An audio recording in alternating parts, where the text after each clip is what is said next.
오늘은 2025년 교회력의 마지막 주일입니다. 교회력의 시작은 1월 첫째 주가 아니라 주님의 성탄을 기다리는 대림절 첫째 주가 교회력의 시작입니다. 다음 주일부터 대림절이 시작이 되고요. 그래서 2026년에 교회력이 시작이 되는 것입니다. 그래서 이제 대림절을 앞둔 어떻게 보면 2025년 마지막 주일이라고 할 수 있습니다. 교회력이 오늘 마지막 주일인데요. 그래서 오늘 말씀을 통해서 우리가 한 해 또 지나온 삶을 한번 되돌아보고 또 새로운 다짐을 이루는 그런 귀한 시간을 함께 가져보도록 하겠습니다.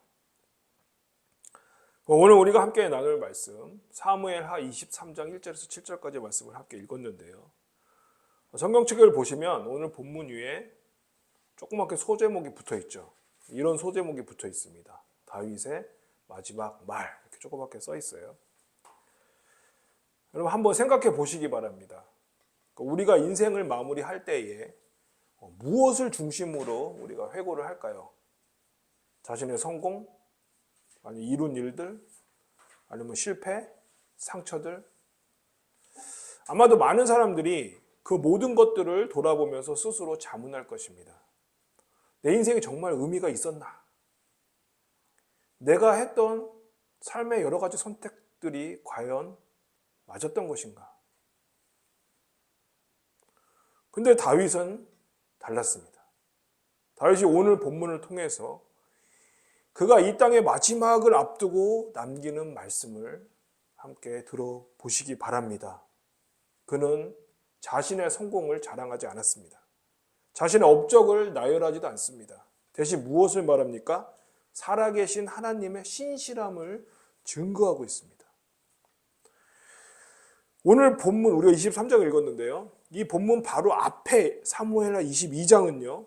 이것도 찬양시가 나오는데요. 이것은 그걸 보시면 여러분 굉장히 장황한 다윗의 찬양시입니다. 거기서 다윗은요. 하나님의 능력을 노래하고 있어요. 그러나 오늘 본문인 23장은 다릅니다.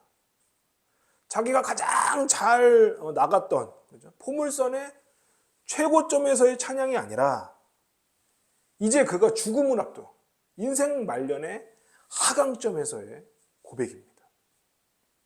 더 이상 자신의 능력을 말하지 않고 그는 그 자신의 불완전함 속에서도 하나님이 자신을 붙잡고 계심을 고백하고 있습니다.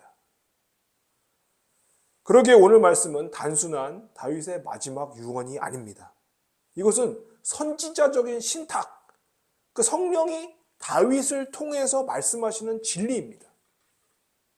다윗이 이 땅을 떠나기 직전에 마지막으로 남기는 하나님의 말씀입니다.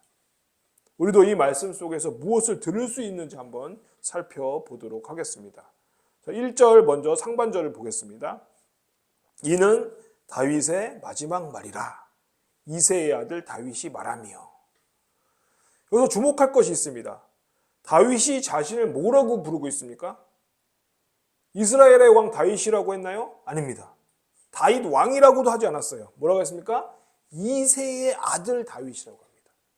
왜 그럴까요? 이것은 여러분 겸손의 표현으로 보이지만 사실은 더 깊은 의미가 있습니다. 이것은 하나님의 선택과 하나님의 섭리를 강조하고 높이기 위한 표현입니다. 생각해 보십시오. 이새는 누굽니까? 베들레헴의 한 촌부입니다. 권력도 없고요. 재물도 많지 않은 그냥 그런 보통 사람입니다. 또 이새의 아들들이 여럿이 있었어요. 근데 그 중에서 다윗은 막내였습니다. 가장 작은 자, 가장 약한 자였습니다. 그런데 이 약한 자를 누가 왕으로 삼으셨습니까? 하나님이십니다. 사무엘이 이새의 집에 와서 아들들을 하나씩 보였을 때 사무엘의 눈에 들어온 자는 아무도 없었습니다. 나이 많은 형들도 아니었습니다. 그래서 결국에는 들판에서 양을 치고 있었던 그 자리에 없었던 막내 다윗을 데리고 와야 했습니다. 사무엘하 7장 8절 말씀입니다. 제가 봉독합니다. 그러므로 이제 내 종 다윗에게 이와 같이 말하라.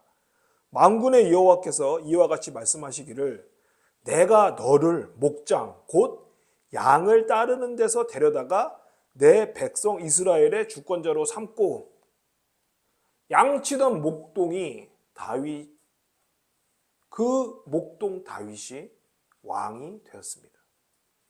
이것은 여러분 인간의 선택이 아닙니다. 하나님의 주권적인 선택입니다. 그래서 다윗은 여기서 자신을 이새의 아들이라고 부르는 것입니다. 이것은 나는 아무것도 아니었다. 나는 약했다. 나는 작았다. 그런데 하나님이 나를 들어 쓰셨다라는 그런 의미입니다. 계속해서 1절의 나머지 하반절 부분을 보겠습니다. 높이 세워진 자, 야곱의 하나님께로부터 기름 부음 받은 자, 이스라엘의 노래 잘하는 자가 말하노라. 처음에 높이 세워진 자라고 했어요. 그럼 이 모든 이 높아지는 그런 과정, 누구의 손에 비롯되었습니까? 하나님의 손입니다. 여러분 다윗의 인생을 생각해 보시기 바랍니다. 이 높이 세워짐에 도달하기까지 얼마나 많은 고난이 있었습니까? 사울의 핍박 속에서 광야를 떠돌던 시절들, 또 본인이 저질렀던 그 밧세바 사건, 그로 인한 죄책감과 회개, 그리고 자신의 아들 압살롬의 반역에 이르기까지 얼마나 처절한 경험들이었습니까? 그럼에도 다윗은 고백하고 있는 것입니다. 나는 지금 살아서 여기에 있다. 그리고 지금까지 살아온 이 모든 것이 다 하나님의 섭리 가운데 있다라고 고백하고 있는 것입니다. 여러분, 하늘을 나는 비행기 보십시오. 얼마나 빠르고 멋있습니까? 그런데요, 이 비행기가 공중에 뜨려면요, 활주로를 매우 빠르게 달려가야 합니다. 왜 달리겠습니까? 바람을 받으려는 겁니다. 비행기가 상공에 뜨려면요, 두 날개가 강한 바람을 정면으로 받아야 됩니다. 맞바람을 받아야 돼요. 즉, 이 역풍이 없으면 이륙을 할 수가 없습니다. 마찬가지로 다윗의 인생도 그랬습니다. 비천함이라는 역풍이 없었다면, 사울의 핍박이라는 그 역풍이 없었다면, 자신의 죄와 그에 따른 고난이라는 그 역풍이 없었다면 다윗은 절대 그 높이에 도달할 수 없었을 것입니다. 이것이 바로 여러분 섭리 신학입니다. 모든 것이 우연이 아닙니다. 모든 것이 다 하나님의 계획 속에 있습니다. 겉으로는 고난처럼 보이지만 그것이 우리를 더 높이 올려주는 과정들입니다. 이것이 바로 다윗이 1절에서 고백하는 것입니다. 이 모든 삶의 여정들, 비천함에서부터 왕에 이르기까지 이 모든 삶의 굴곡들이 다 하나님의 주권적인 역사였다는 것입니다. 그러면 여기서 중요한 질문을 던져야 됩니다. 그 다윗이 노래하고 말하는 이 모든 것이 누구의 말인가? 2절 말씀입니다. 여호와의 영이 나를 통하여 말씀하시며 그의 말씀이 내 혀에 있도다. 다윗이 명확히 말하고 있습니다. 내가 말하는 이것은 다윗 개인의 말이 아니라 뭐다? 성령의 감동 가운데 말하는 것이라는 그러한 말입니다. 다윗은 왕이에요. 근데 동시에 그는 선지자였습니다. 그는 단순한 그러한 정치적인 리더로 그치는 것이 아니라 하나님의 말씀을 전하는 영적인 리더였습니다. 본문에 여호와의 영이 나를 통하여라고 했어요. 이 표현이 무엇을 의미하는가요? 하나님의 성령이, 여호와의 영, 하나님의 성령이 다윗의 입을 사용하신다는 뜻입니다. 또 그 말씀이 내 혀에 있도다 그랬어요. 성령이 다윗의 혀를 움직인다는 의미입니다. 이것이 왜 중요합니까? 왜냐하면 이것 때문에 뒤이어 나오는 3절, 4절, 5절의 말씀들이 단순한 인생의 경험담이 아니라는 것을 우리가 알 수 있기 때문입니다. 이 모든 말들이 다윗의 개인적인 철학일까요? 아닙니다. 하나님의 말씀인 것입니다. 왜냐? 성령이 감동하셨기 때문에. 성령이 감동하셔서 다윗이 말을 했습니다. 즉 성령께서 감동케 하신 그 다윗이 증거하는 하나님의 말씀, 진리라는 것입니다. 그렇기 때문에 오늘 우리는 이 말씀을 귀 기울여 듣는 것입니다. 계속해서 3절과 4절을 보시겠습니다. 이스라엘의 하나님이 말씀하시며 이스라엘의 반석이 내게 이르시기를 사람을 공의로 다스리는 자 하나님을 경외함으로 다스리는 자여 그는 돋는 해의 아침빛 같고 구름 없는 아침 같고 비 내린 후에 광선으로 땅에서 우미 돋는 새풀 같으니라 하시도다. 자, 여기서 다윗이 그리고 있는 통치자의 모습을 보시기 바랍니다. 얼마나 아름답습니까? 공의로 다스리는 자, 정의입니다. 부당한 권력 남용이 없고 모든 백성이 공평하게 대우를 받습니다. 하나님을 경외함으로 다스리는 자, 신앙적인 모습입니다. 인간의 욕망이 아니라 하나님의 뜻에 따라 다스립니다. 그리고 이 통치적인 영향력을 보십시오. 돋는 해의 아침 빛이라 했습니다. 광명입니다. 구름 없는 아침, 맑음과 명확함입니다. 비 내린 후 땅에서 나오는 새 풀, 생명과 성장, 그리고 회복을 나타내고 있습니다. 이것은요, 단순한 정치적인 안정이 아닙니다. 그래서 축복, 광명, 생명, 소망으로 가득 찬 그러한 이상적인 나라의 모습이지 않습니까? 인류가 간절히 갈망하는 왕의 모습입니다. 모든 백성이 꿈꾸는 나라의 모습입니다. 근데 여기서 우리는 한 가지 물어야 됩니다. 그 다윗이 이렇게 노래한 이런 아름다운 통치의 모습을 완전히 이루었을까요? 대답은 아니옵니다. 다윗은 이 이상을 노래했습니다. 하지만 그러나 자신이 이것을 완전히 이루지 못함을 알고 있습니다. 왜 그럴까요? 왜냐하면 다윗도 완전한 왕이 아니었기 때문입니다. 밧세바 사건, 여기서 다윗은 정의와 공의를 외면했습니다. 우리아는 죽었고요.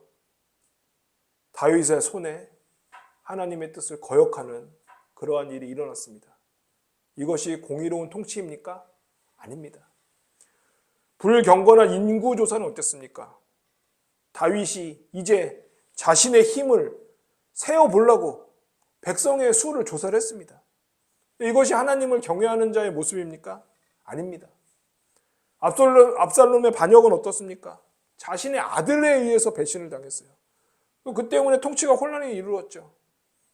이 모습이 아침빛 같은 그런 통치의 모습입니까? 아닙니다. 다윗이 알았습니다. 그 3절과 4절에 노래한 그렸던 이 아름다운 통치자, 그런 왕의 모습은 내가 이루지 못한 꿈들이다. 그러면 이 표현들은 무엇을 의미하는 것일까요? 이것은 메시아를 기다리는 선지자의 음성인 것입니다. 다윗은 더 이상 왕으로서 자신의 포부를 말하고 있는 것이 아닙니다. 그의 말년의 때에 그는 아직 오시지 않은 더 큰 왕을 기다리고 있는 그러한 선지자의 고백인 것입니다. 그러기에 이 표현들은 여러분 궁극적으로 예수 그리스도를 가리킵니다. 예수님이야말로 공의로 다스리실 왕입니다. 예수님이야말로 하나님을 완전히 경외하신 왕입니다. 그리고 예수님이야말로 우리에게 아침빛과 같은 광명, 새 생명을 주시는 왕이십니다. 근데 여러분 5절을 보십시오. 5절에서 전환이 일어나는데 5절 상반절입니다. 내 집이 하나님 앞에 이같지 아니하냐. 하나님이 나와 더불어 영원한 언약을 세우사. 여기 내 집이 하나님 앞에 이같지 아니하냐, 이 표현을 우리가 정확히 이해를 해야 합니다. 우리 한국어로 이걸 읽으면 약간 어색할 수도 있지만요, 원문의 의미는 이렇습니다. 내 집이 하나님 앞에 이렇게 견고하지 않지 않은가, 그러니까 견고하지 못하지 않은가 이거예요. 그러니까 조건부 부정이라는 그런 표현 방식입니다. 그 의미는 이겁니다. 내 집은 완전하지 않다. 내 통치는 완전하지가 않다. 내 인생 그것도 완전하지가 않다. 그러나 무엇입니까? 그럼에도 불구하고 그 뒤에 하나님이 나와 영원한 언약을 세우셨다라는 그러한 말씀입니다. 이 언약, 다윗이 말한 이 언약은요, 하나님이 다윗 가문을 영원히 축복하신다는 사무엘하 7장의 다윗 언약입니다. 얼마나 놀라운 고백입니까? 다윗이 자신의 불완전함을 솔직히 인정하는 거예요. 완전하지 않다. 비록 완전하지 않지만 이렇게. 그는 우리가 봤던 3절, 4절의 그 이상적인 통치자가 되지 못했음을 알고 있어요. 그럼에도 불구하고 그는 확신을 하고 있는 것입니다. 하나님이 나와 영원한 언약을 세우셨다는 거예요. 그럼 이 언약의 근거가 무엇입니까? 다윗이 의로워서일까요? 다윗이 능력자라서일까요? 아닙니다. 성경이 명확히 말합니다. 사무엘하 7장 14절 15절을 보면 이렇게 기록되어 있습니다. 나는 그에게 아버지가 되고 그는 내게 아들이 되리니 그가 만일 죄를 범하면 내가 사람의 매와 인생의 채찍으로 징계하려니와 내가 내 앞에서 물러가게 한 사울에게서 내 은총을 빼앗은 것처럼 그에게서 빼앗지는 아니하리라. 하나님이 무엇을 약속하셨습니까? 그가 만일 죄를 범하면, 즉 다윗이 죄를 범하면 그 죄를 징벌하신다고 징계를 말씀하셨어요. 그런데 15절에서 그러나 사울에게 하신 것처럼 다윗에게서 은총을 빼앗지는 않으신다고 그렇게 선포를 하십니다. 이것이 바로 여러분 은혜입니다. 은혜는요, 우리가 당연히 받아야 할 것이 아닌 것, 절대 받을 수 없는 그것을 받는 것이 은혜입니다. 다윗은요, 밧세바 사건으로 인해 징계를 받았습니다. 하지만 하나님으로부터 버림을 받지 않았어요. 그 회개했고요, 하나님은 그를 용서하셨습니다. 다시 말씀드리지만 여러분, 하나님의 이 언약은요, 다윗의 능력과 의로움에 기초한 것이 아니었어요. 뭐에 기초한 겁니까? 하나님의 일방적인 은혜와 사랑과 신실함에 기초한 것입니다. 일방적으로 하나님께서 주시는 은혜예요. 쌍방이 조건적인 합의가 일어났던 그런 언약이 아닌 것입니다.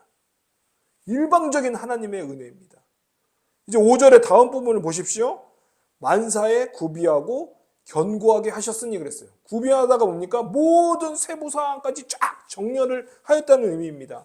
하나님 단순히 그냥 내가 약속했어라고 끝낸 것이 아니라 그 언약의 모든 세부 사항까지 다 일일이 다 정렬하시고 준비하시고 또 그것을 보호하신다는 그런 뜻입니다. 이것이 바로 섭리, 하나님의 섭리입니다. 섭리 신학이라고 하죠. 모든 것이 우연이 아니라 다 뭐다? 하나님의 주권적인 계획 속에서 이루어지고 행해지고 보호받고 있다는 뜻입니다. 그리고 5절의 마지막 표현을 보십시오. 뭐라고 노래합니까? 나의 모든 구원과 나의 모든 소원을 어찌 이루지 아니하시랴. 질문의 형태예요. 하지만 여러분, 이 질문은 수사적 질문입니다. 대답을 기다리는 질문이 아니에요. 강한 주장을 하고 있는 거예요. 다윗이 말하는 건 이겁니다. 하나님이 이런 영원한 언약을 내게 세우셨다면 이 언약이 모든 것을 이룰 수 없겠는가? 이 언약이 내 모든 구원을 이루지 않겠는가? 이 언약이 내 모든 소원을 이루시지 않겠는가? 즉 의문이 아니라 절대적인 확신인 것입니다. 사랑하는 여러분, 여기서 우리는 깨달아야 합니다. 여러분 혹시 이렇게 생각해 보신 적이 있습니까? 내가 완전하지 못하니까 하나님이 나를 버리실 것 아닌가? 내가 실패했으니까 하나님의 약속이 나에게는 적용되지 않을 거 아닌가? 내 인생은 너무 복잡하고 엉망이니까 하나님도 날 포기하실 것 아닌가? 이런 생각을 가지신다면 여러분, 다윗의 이 마지막 말을 들으시기 바랍니다. 다윗도 완전하지 않았습니다. 다윗도 실패했습니다. 다윗의 인생도 복잡했습니다. 그러나 하나님의 언약은 다윗의 완전함에 기초한 것이 아니었습니다. 오직 하나님의 은혜와 하나님의 신실함에 기초한 것이었습니다. 이것이 바로 임마누엘입니다. 하나님이 우리와 함께 하심입니다. 현실의 고통 속에서, 우리의 약함 속에서, 우리의 불완전함 속에서, 그럼에도 불구하고 살아계신 하나님이 우리와 함께 하신다는 뜻입니다. 사랑하는 여러분, 이 다윗의 마지막 말을 들으십시오. 그는 왕이지만 겸손합니다. 약하지만 주 안에서 강합니다. 불완전하지만 확신하고 있습니다. 그 확신의 근거가 무엇입니까? 자기 능력입니까? 아닙니다. 통치력인가요? 아닙니다. 업적입니까? 아닙니다. 살아계신 하나님의 영원한 언약입니다. 여러분도 오늘 이 언약 안에 들어오시기를 바랍니다. 우리의 현실은 여전히 힘들 것입니다. 여러분의 삶은 여전히 복잡할 것입니다. 고난도 상처도 실패도 남아있을 것입니다. 아니, 계속 이어질지도 모릅니다. 하지만 우리가 잊지 말아야 할 것은 이것입니다. 살아계신 하나님이 여러분과 함께 하십니다. 하나님이 여러분과 영원한 언약을 맺으셨습니다. 여러분의 모든 구원과 여러분의 모든 소망을 하나님께서 이루실 것입니다. 이것이 다윗이 말년에 얻은 최고의 깨달음이었습니다. 이것이 오늘 우리가 받아야 할 믿음의 확신입니다. 그리고 이 믿음을 갖고 나가는 우리 모두에게 하나님의 은혜가 가득할 것입니다. 이번 한 주도 이 말씀으로 승리하는 우리 모두가 되시기를 간절히 소망합니다. 기도하시겠습니다. 아버지 하나님, 하나님께서는 미천한 목동이었던 다윗을 택하사 하나님의 언약 가운데 왕으로 세우셨고 하나님의 뜻에 합당한 왕으로 만드셨고 모든 하나님의 뜻을 이루셨습니다. 비록 다윗이 연약한 중에 온전하지 못한 삶을 살았음에도 불구하고 하나님은 하나님의 뜻대로 하나님의 계획을 하나님의 사랑 가운데 약속하심으로 모든 하나님의 뜻을 다 이루셨습니다. 주님, 오늘 말씀을 통해 우리도 우리의 연약함에도 불구하고 우리에게 영생 구원과 하나님 자녀로서의 축복을 허락하신 그 하나님의 한없는 사랑에 감사하게 하여 주시옵소서. 비록 이 땅에서 우리의 삶이 힘들고 고단하여도 더욱 하나님을 붙들며 더욱 하나님의 살아계심을 고백하며 더욱 하나님께 영광이 되는 하나님을 위한 하나님의 뜻에 합당한 아름다운 삶을 살아낼 수 있도록 성령 하나님 우리와 함께하여 주시옵소서. 예수 그리스도의 이름으로 기도드리옵나이다. 아멘.